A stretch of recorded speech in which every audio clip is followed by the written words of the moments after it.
Halo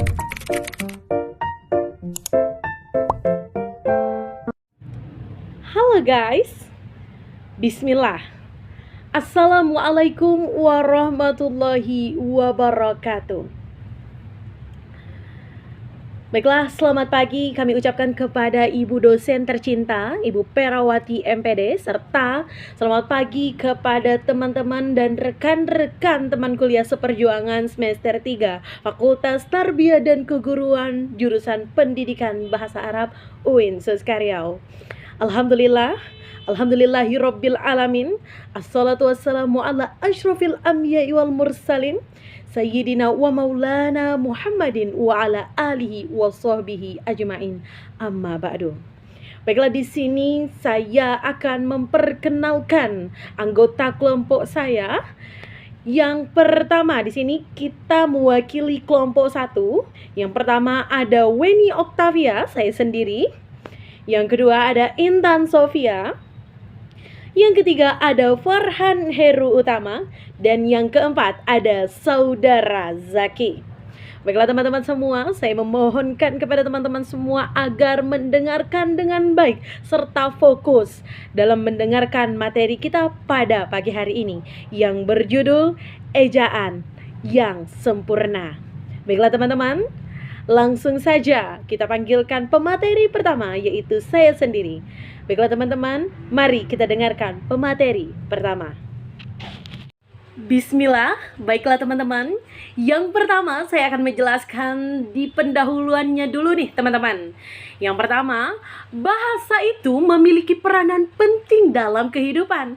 Kenapa dikatakan demikian? Karena selain digunakan sebagai alat komunikasi secara langsung, bahasa juga dapat digunakan sebagai alat komunikasi secara tulisan. Yang kedua, di sini saya akan menjelaskan tentang pengertian ejaan. Apa sih itu ejaan? Ejaan merupakan seperangkat aturan tentang tata cara penulisan lambang bunyi, bacaan, penulisan kata, dan penggunaan tanda baca. Batasan tersebut menunjukkan bahwa kata ejaan berbeda maknanya. Yang disebut dengan berbeda, yaitu berbeda maknanya dengan mengeja. Dalam Kamus KBBI tahun 2014 disebutkan bahwa mengeja merupakan proses pelafalan huruf atau satu kata satu demi satu. Sedangkan ejaan adalah seperangkat aturan yang jauh lebih komplit dari sekedar masalah pelapasan bunyi ujaran. Baiklah, di sini saya akan menjelaskan tentang huruf. Huruf yang pertama yaitu huruf abjad. Yang kedua yaitu huruf vokal. Yang ketiga yaitu huruf konsonan. Yang keempat yaitu huruf diftong. Yang ketiga yaitu gabungan huruf konsonan. Yang keenam adalah huruf kapital. Yang ketujuh adalah huruf miring. Terus yang kedelapan yaitu huruf tebal. Nah, selanjutnya saya akan menjelaskan tentang ini saya akan melanjutkan yaitu tentang penulisan huruf. Yang pertama yaitu digunakan huruf sebagai perkataan awal ataupun kalimat. Yang kedua yaitu digunakan sebagai huruf pertama pemetikan langsung, misalnya yaitu ayah bertanya. Yang ketiga yaitu digunakan sebagai huruf pertama dalam lingkungan berhubungan dengan nama Tuhan, kata ganti Tuhan, dan nama kitab suci. Yang keempat yaitu digunakan sebagai huruf pertama nama gelar, kehormatan, keturunan, keagamaan yang diikuti nama orang. Yang kelima yaitu digunakan sebagai huruf pertama unsur, nama, jabatan, dan pangkatan. Yang keenam yaitu gunakan sebagai huruf pertama unsur nama orang. Kaidah penulisan partikel sebagai berikut. Partikel lah, kah, dan tah ditulis serangkai dengan kata yang mendahulunya. Misalnya, bacalah buku itu baik-baik. Yang kedua, partikel pun ditulis terpisah dari kata yang mendahulunya, kecuali yang dianggap sudah menyatu. Misalnya, jika ayah pergi. Yang keempat, selanjutnya penulisan unsur serapan. Penulisan unsur serapan dalam hal ini, penulisan unsur serapan dalam bahasa Indonesia sebagai ahli bahasa Indonesia menganggap belum stabil dan konsisten. Dikatakan demikian karena pemakai bahasa Indonesia sering begitu saja menyerap unsur asing tanpa memperhatikan aturan, situasi, dan kondisi yang ada. Pemakaian bahasa seenaknya menggunakan kata asing tanpa memproses sesuai dengan aturan yang telah diterapkan. Apabila dalam bahasa Indonesia sudah ada unsur yang mewakili konsep tersebut, maka penyerapan unsur asing itu diterima. Baiklah, sampai di sini pemateri yang dapat saya sampaikan. Terima kasih. Assalamualaikum warahmatullahi wabarakatuh. Baiklah, saya di sini akan menjelaskan tentang penulisan kata dan penulisan unsur serapan. Penulisan kata terbagi menjadi 10. Yang pertama kata dasar, kata turunan, kata ulang, gabungan kata, kata ganti yaitu ku, mu, nya, kau. Yang keenam kata depan, ada di, ke, dari. Yang ketujuh kata sandang, ada si dan sang. Yang kedelapan partikel. Yang kesembilan singkatan dan akronim. Yang kesepuluh angka dan lambang bilangan. Kata dasar adalah kata yang belum mengalami perubahan bentuk, yang ditulis sebagai suatu kesatuan. Misalnya, dia teman baik saya. Kata turunan atau kata berimbuhan. Kaidah yang harus diikuti dalam penulisan kata turunan yaitu imbuhan semua ditulis serangkai dengan kata dasarnya. Misalnya, membaca. Yang kedua, awalan dan akhirnya ditulis dengan serangkai. Misalnya bertepuk tangan. Yang ketiga itu jika bentuk dasarnya berupa gabungan kata. Misalnya menandatangani. Di sini saya akan menjelaskan pemakaian tanda baca. Yang pertama ada tanda titik. Penulisan tanda titik dapat dipakai pada yang pertama yaitu akhir kalimat yang bukan pertanyaan atau seruan. Yang kedua akhir singkatan nama orang. Yang ketiga akhir singkatan gelar, jabatan dan sapaan. Yang keempat singkatan atau ungkapan yang sudah sangat umum bila singkatan itu terdiri atas 3 huruf atau lebih dipakai satu tanda titik saja. Yang kelima dipakai untuk memisahkan bilangan atau kelipatannya. Yang keenam memisahkan angka, jam, menit, dan detik yang menunjukkan waktu. Yang ketujuh dipakai di belakang angka atau huruf dalam suatu bagian atau daftar. Dan yang terakhir tidak dipakai pada akhir judul yang merupakan kepala karangan atau ilustrasi dan tabel. Yang kedua ada tanda koma. Kapan tanda koma digunakan? Yang pertama digunakan di antara unsur-unsur suatu perincian atau pembilangannya, seperti saya membawa buku, pena, pensil, dan penghapus. Yang kedua digunakan untuk memisahkan anak kalimat dari induk kalimat jika anak kalimat itu mendahului induk kalimatnya.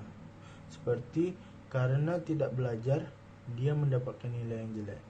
Yang ketiga digunakan untuk memisahkan kata seru, seperti oh, ya, wah, aduh, dan kasihan, atau kata-kata lainnya. Contoh, aduh, kakiku terkilir. Yang keempat digunakan untuk memisahkan petikan langsung dari bagian lain dalam suatu kalimat. Contohnya, kata Budi, dia akan memulai berlatih. Yang kelima digunakan di antara nama dan alamat, bagian-bagian alamat, tempat dan tanggal, serta nama tempat dan wilayah atau negara yang ditulis berurutan. Contoh, SDRI, Dina, Jalan Pemuda, Jakarta, Solo, 7 Mei 2002. Yang ketiga ada tanda titik koma. Kapan tanda titik koma digunakan? Yang pertama sebagai pemisah bagian-bagian kalimat yang setara. Contohnya, malam semakin larut, pekerjaan belum selesai juga. Yang kedua digunakan pada akhir pencarian yang berupa klausa. Contohnya, syarat menjadi pegawai toko ini adalah berjenis kelamin laki-laki. Usia dari mulai 18 sampai 23 tahun, berbadan sehat dan mampu menguasai komputer. Yang ketiga, digunakan untuk memisahkan bagian-bagian perincian dalam kalimat yang sudah menggunakan tanda koma. Contohnya, kakak membeli buku tulis, pena dan penghapus, jaket, rok dan kemeja, mangga, jeruk dan manggis. 4. Ada tanda titik dua. Kapan tanda titik dua digunakan? Yang pertama di akhir pernyataan lengkap yang diikuti pemerincian atau penjelasan. Contohnya, mereka membutuhkan perlengkapan sekolah, tas, ikat pinggang, dan sepatu sekolah. Yang kedua, digunakan setelah kata atau ungkapan yang membutuhkan penjelasan. Contohnya, Ketua Ananda Saputra, Sekretaris Aulia Pertiwi. Yang ketiga, digunakan dalam naskah drama setelah kata yang menunjukkan pelaku pada percakapan. Contohnya, adik, baik pak. Yang terakhir, digunakan di antara jilid atau nomor dan halaman, surah dan ayat dalam kitab suci, judul dan anak judul suatu karangan, serta nama kota dan penerbit dalam daftar pustaka. Contohnya, surat Al-Ikhlas ayat 1-4. Yang kelima, ada tanda hubung. Kapan tanda hubung digunakan? Yang pertama, digunakan untuk menyatukan suku-suku kata yang terpenggal oleh penggantian baris. Contohnya, guru itu membawa banyak buku. Yang kedua, digunakan untuk menyatukan unsur-unsur kata ulang. Contohnya, bapak-bapak berulang-ulang. Yang terakhir, digunakan untuk merangkai unsur bahasa Indonesia dengan bahasa daerah atau bahasa asing. Contohnya, di backup. Yang contoh lainnya, bersaudara sepupu atau dalam bahasa Batak berpribat. Yang keenam, ada tanda seru. Tanda seru digunakan untuk mengakhiri ungkapan atau pernyataan seruan atau perintah yang menggambarkan kesungguhan, ketidakpercayaan, atau emosi yang kuat. Contohnya, alangkah indahnya taman bunga ini.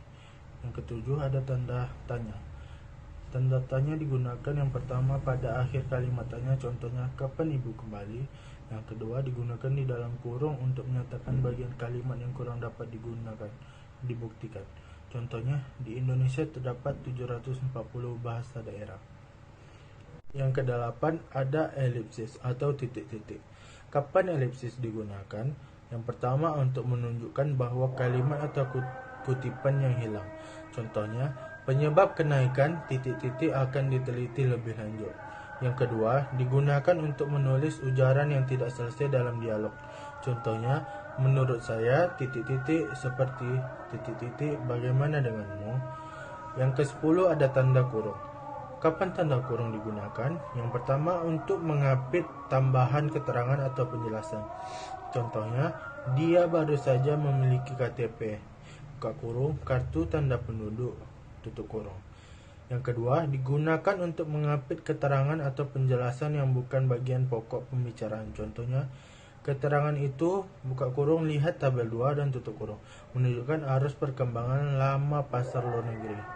Yang terakhir, digunakan untuk mengapit huruf atau angka yang digunakan sebagai penanda perincian. Contohnya, 1. Rapor akhir, 2. Ijazah terakhir, dan 3. Surat kesehatan. Yang ke-11, ada tanda kurung siku. Kapan tanda kurung siku digunakan? Yang pertama, untuk mengapit huruf, kata atau kelompok kata sebagai koreksi tambahan atas kesalahan atau kekurangan dalam naskah asli tulisan orang lain. Contohnya, ulang tahun, buka kurung siku, proklamasi kemerdekaan, tutup kurung siku, Republik Indonesia dirayakan secara khidmat. Yang kedua, digunakan untuk mengapit keterangan dalam kalimat penjelasan yang terdapat dalam kurung. Contohnya, persamaan kedua proses itu, buka kurung, perbedaannya dibicarakan di dalam bab 2. Buka kurung siku, lihat halaman 20-24, tutup kurung siku, tutup kurung. Perlu dibentang di sini. Yang ke-12, ada tanda petik. Tanda petik digunakan untuk mengapit petikan langsung yang berasal dari pembicaraan naskah atau bahan tertulis lain. Contohnya, merdeka itu mati, seru Bung Tomo dalam pidatonya. Yang ke-13, tanda petik tunggal.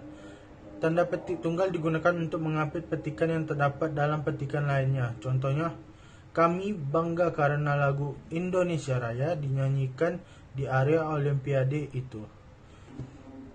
Yang ke-14, tanda garis miring.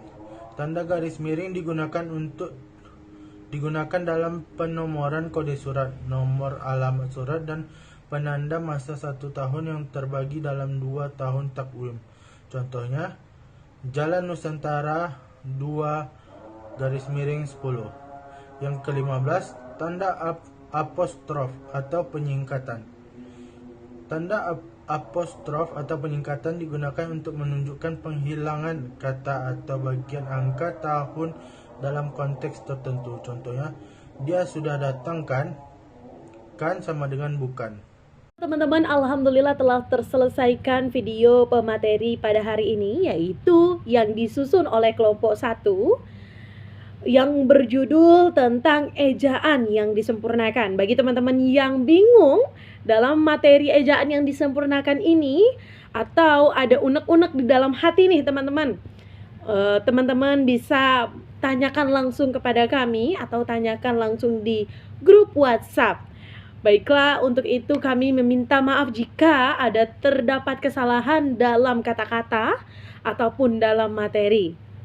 Terima kasih atas waktunya teman-teman semuanya. Saya ucapkan wabillahi taufik wal hidayah. Wassalamualaikum warahmatullahi wabarakatuh. Bye.